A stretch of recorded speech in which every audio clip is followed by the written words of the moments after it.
Hello my friends, welcome to my corner. I hope life is treating you well. Today's a very sunny day here and I'm thankful for that. I was going to make this video yesterday but it was cloudy, so I am glad that the sun is out there and I hope that it is also shining wherever you happen to be. I want to tell you today about an author that I read when I was in college, Peter Handke. I knew that he was a famous author and I just wanted to experience something by him. And the book that I chose was Die Angst des Tormans beim Elfmeter, or The Goalie's Anxiety at the Penalty Kick. And you want to know why I chose this book in particular?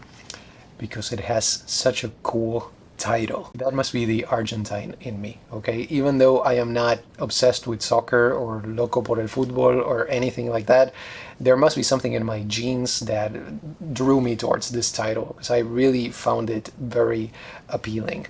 Later on, I read another little book that brings together two novellas by him. This one is titled Two by Handke. And it has The Left-Handed Woman and A Moment of True Feeling. Both of them I enjoyed very much, but I really wanted to focus on the goalie's anxiety at the penalty kick for this video, if that is okay with you. So the first thing, let's talk about genre, okay?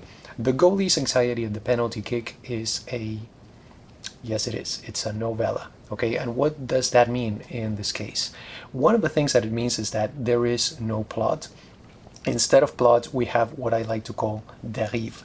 And basically, in a nutshell, what that means is that the story is adrift and we just have to be willing to let it take us wherever it will. Now, in addition, another important element that has to do with the genre right here is that the story has a repetitive structure. The novella, as you may know, is all about repetition. And there is usually a central theme that we keep coming back to. I'm going to share some more details about this with you in a couple of minutes. Finally, this particular novella, we have an open ending here, but that doesn't mean that the story is inconclusive. It just means that the conclusion is implicit. So those are a few details that I wanted to mention in the context of genre. Okay, Jorge, there is no plot, okay, so what do we have instead? What is the situation that is explored in this story? The goalie's anxiety at the penalty kick is the story of Josef Bloch.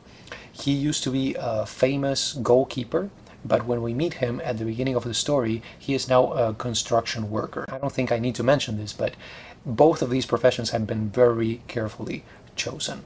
So, the novella begins when he thinks that he has been fired. Okay, and here the word thinks is really the key word because we are not even sure. After he thinks he has been fired, he begins to wander aimlessly. He murders a movie cashier, he gets rid of all of his possessions, and he moves to a border town where an ex-girlfriend lives. In the town, there is a search going on for a missing kid. So it's really that element of murder and mystery, those two things combined, that really keep the story afloat. This story, The Goalie's Anxiety at the Penalty Kick, is a much less radical experiment than the kind of thing that you will find in other novellas and other works by Peter Handke. Now, if we had to pinpoint one central theme in The Goalie's Anxiety at the Penalty Kick, I would say that is the inadequacy of language. After his encounter with the movie cashier, Bloch has a kind of linguistic crisis. That's how I would describe it. And it basically consists in an inability to visualize anything. That is how he feels. In other words, we have a disconnect between things and the words that refer to them. And I wanted to read you some passages that kind of illustrate what this linguistic crisis consists of. The first one you can find on page 17.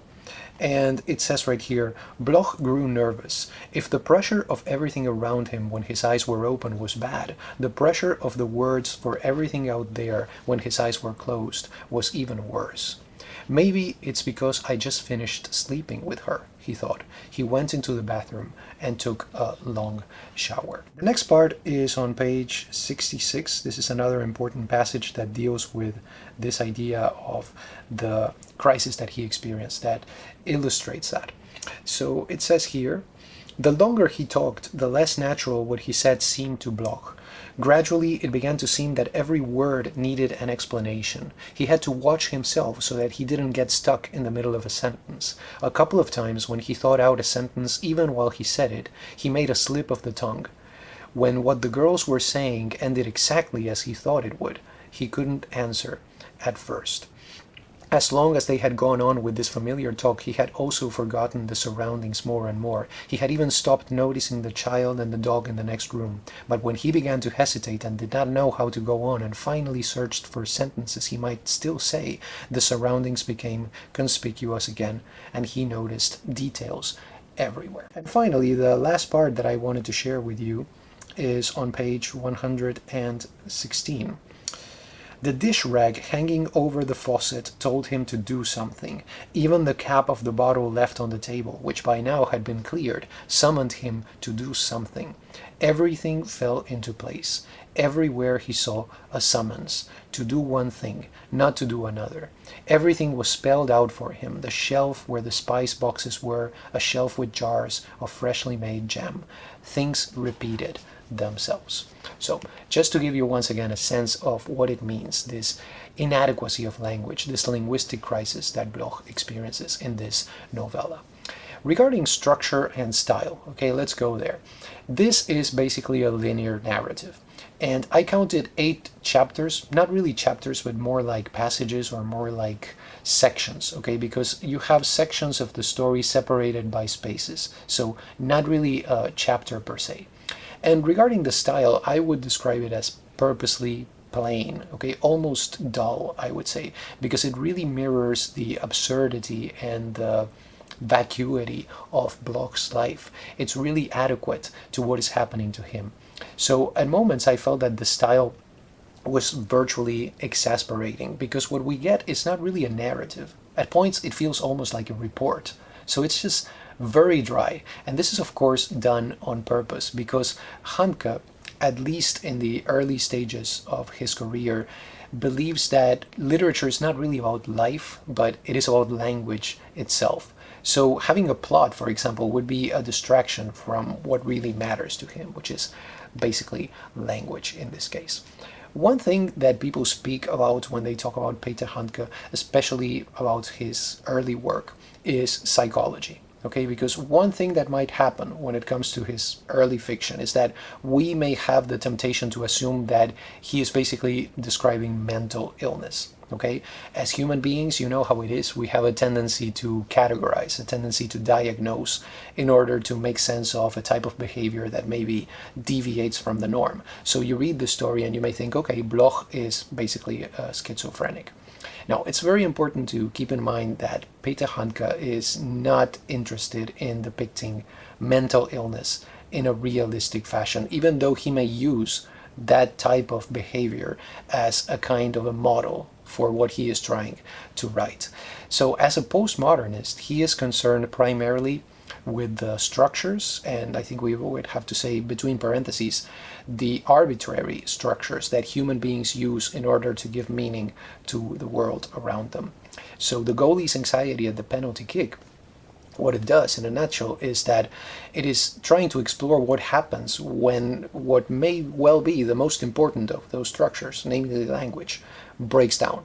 That is what we get right here. So even though there is an element of psychology that you can explore, it really all goes back to the linguistic aspect. And that has to do directly with the citation for the Nobel Prize that Peter Handke was awarded in 2019.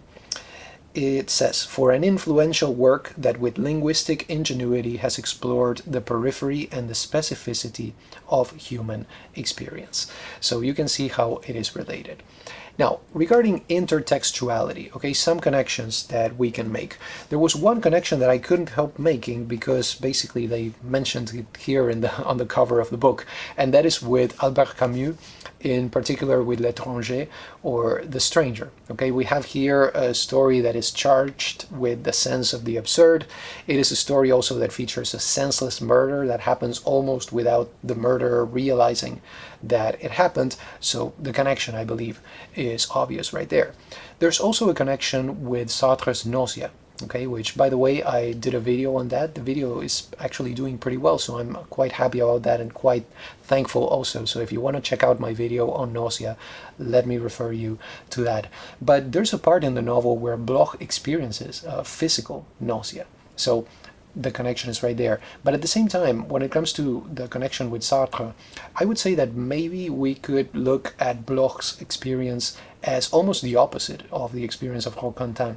Because in Roquentin we have the idea of a man for whom life has been devoid of meaning. Whereas Bloch, on the other hand, tends to over-interpret things, to find a lot of meaning in things that maybe are not so meaningful. Everything is a summons. We go back to that. Now, I wanted to recommend to you a story that is somewhat similar, or at least related, similar but different also.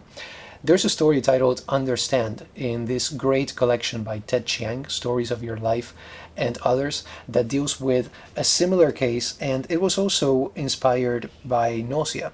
So let me read you part of the little note that he has here for Understand. The initial germ for this story was an offhand remark made by a roommate of mine in college. He was reading Sartre's Nausea at the time, whose protagonist finds only meaninglessness in everything he sees. But what would it be like, my roommate wondered, to find meaning and order in everything you saw? And I think in a way that is what's happening to Bloch. He finds too much meaning in things as a result of that linguistic crisis that he experiences. So I think it's interesting to compare maybe with this great story by Ted Chiang. So to give you a couple more parameters, okay, I would say that to me, the Handke of the goalie's anxiety at the penalty kick is more obviously linguistic than Kafka, and on the other hand, more traditional than Beckett. Okay, so you can find connections with both of those authors, but keep in mind those qualifiers right there. So let's look at some criticism, okay? And why are we doing this? Well, I was thinking one of the questions that you may have at this point is, so what about soccer? Okay, what is the soccer connection right here? The goalie's anxiety at the penalty kick. I read an essay, it was actually part of a book by June Schluter. She wrote a book on the novels and the plays, actually it was the plays and novels of Peter Handke.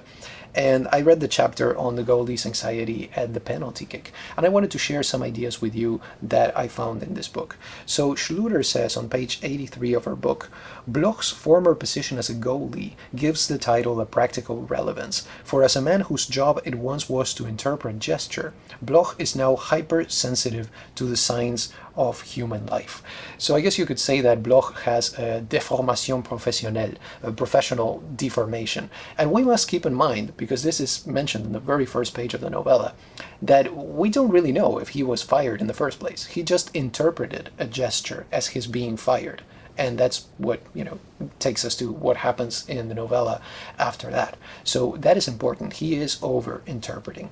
And then at another point, Schluter says, overwhelmed by the feeling that everything suggests and insinuates, Bloch cannot maintain the pretense and instead falls prey to moments of intense irritation.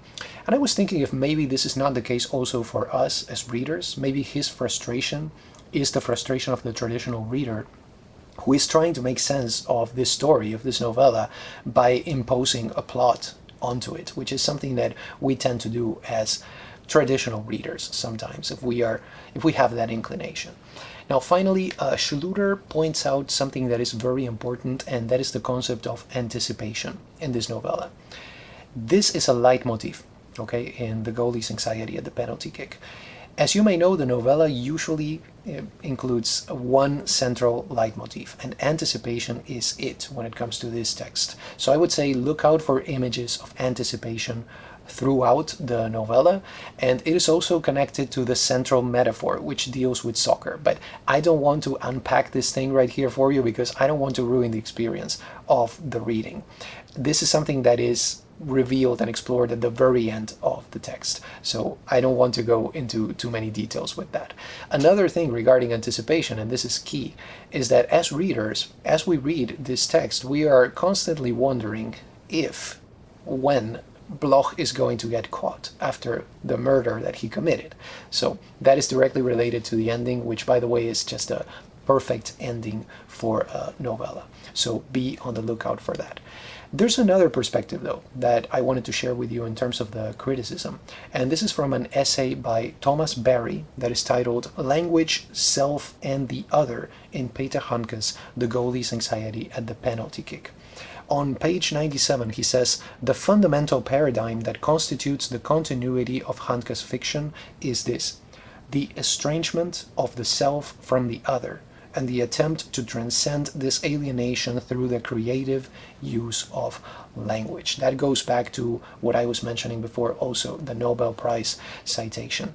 So instead of emphasizing the fact that Bloch was a goalkeeper, Barry emphasizes his current profession, which is, as I told you before, a construction worker. In other words, he is a builder. Okay? Let me read you a little bit more that has to do with this. Throughout the novel, he is engaged in the attempt to construct from language a coherent and meaningful relationship with the world outside his consciousness. Much like a hermetic poet who employs private symbols or chiffres, Bloch becomes the author of reality as an obscure text. So there you have the importance, on the one hand, of his being a goalkeeper, and on the other hand, of his being a builder right now. Bloch is really characterized by an extreme subjectivity. Okay, that is basically the kind of character that we have here. And throughout the novella, we really see him trying to, his desperate attempts really to give meaning to the world around him and to connect with reality. That is what he is trying to do. And I was thinking, in a way, Bloch is every one of us. We are all trying to make sense of this big thing that we call life, or the human condition. And one of the ways that we do that, according to some people, maybe the most important way that we do that, is through language. And as you know, language is problematic. Okay, it's problematic, but it's the best tool that we have in order to communicate and to make sense of the world around us. So I think in this context, the key basically lies in just us being aware of the limitations of language, not taking it as an infallible thing, because it is not. Like most of the things that we as human beings produce, for good or ill, or both, that is basically the way it is.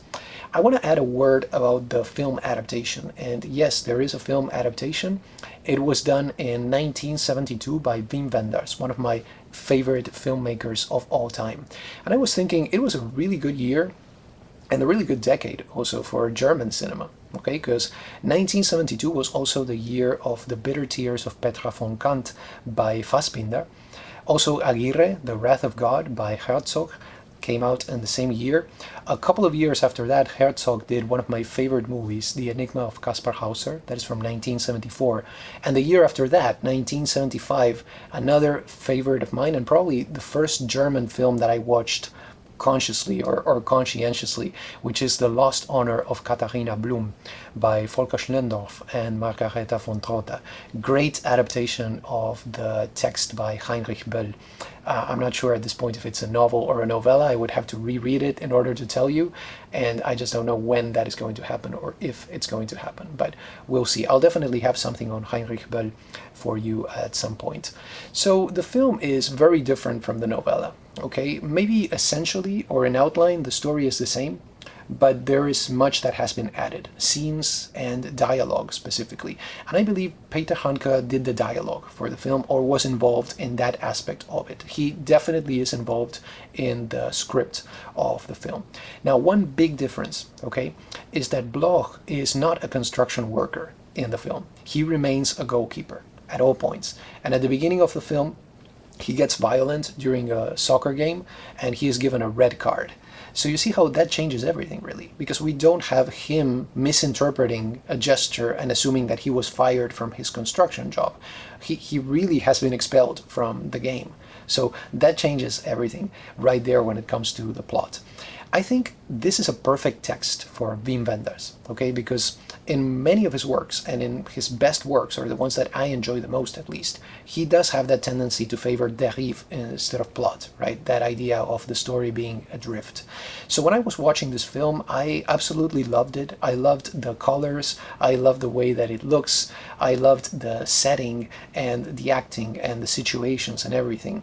But it is just very difficult to explore the language dimension in a cinematic text. Maybe you could say, well, you can put to question the cinematic language itself, but language in the way that the novella explores that dimension is just gone, right? So Wim Wenders, what he does is really to take this text and make it his own. He does a very good job, and it works very well as a Wim Wenders movie and as a movie, period.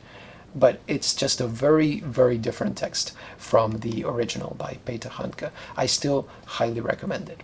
So, bottom line, if you want to read Handke, I think The Goalie's Anxiety and the Penalty Kick is probably the best place to start. Just be aware that this is not a novella about soccer, okay? It really gives you a clear idea of Handke's approach, and it does this within a relatively traditional context, okay? As I said before, his other experiments are a little bit more radical. So what you get here is basically the best of both worlds when it comes to the context of Peter Handke's work. Now, I would not call Handke one of my favorite authors, to be honest with you, but I find his early work interesting, and one thing that I really appreciate about it is that it is brief, okay? There are many long novels that I love, but as you know, I'm drawn to the novella. So I really appreciate those brief works. I think novellas are little gems, you know, little pearls, little diamonds that you can find. And in this case, I think it really works very well for the kind of thing that Handke does. Of course, I am referring primarily to the early stage of his career. Later on, we have other types of texts that, to be honest with you, I am not familiar with. So that's why I'm exploring this early part. So the next step for me with this author is going to be this one right here that I showed you before in a book haul, A Sorrow Beyond Dreams, okay? And this is often regarded as Handke's masterpiece. And look at this thing. It's very brief. This is not really a novella per se. It's a kind of a memoir. And it is only 76 pages long. It is also an early text, and I think that is wonderful. People are saying that this 76-page work is or might be his masterpiece. So I'm definitely going to check it out, and when that happens, I am definitely going to share my ideas with you about it. So, do you have any questions, comments, recommendations, recipes? Just let me know. I'm always happy to hear them and to respond. Those were my 2 cents on The Goalie's Anxiety and the Penalty Kick by Peter Handke. I hope you enjoyed this video. Thank you so much for stopping by, and have a wonderful day.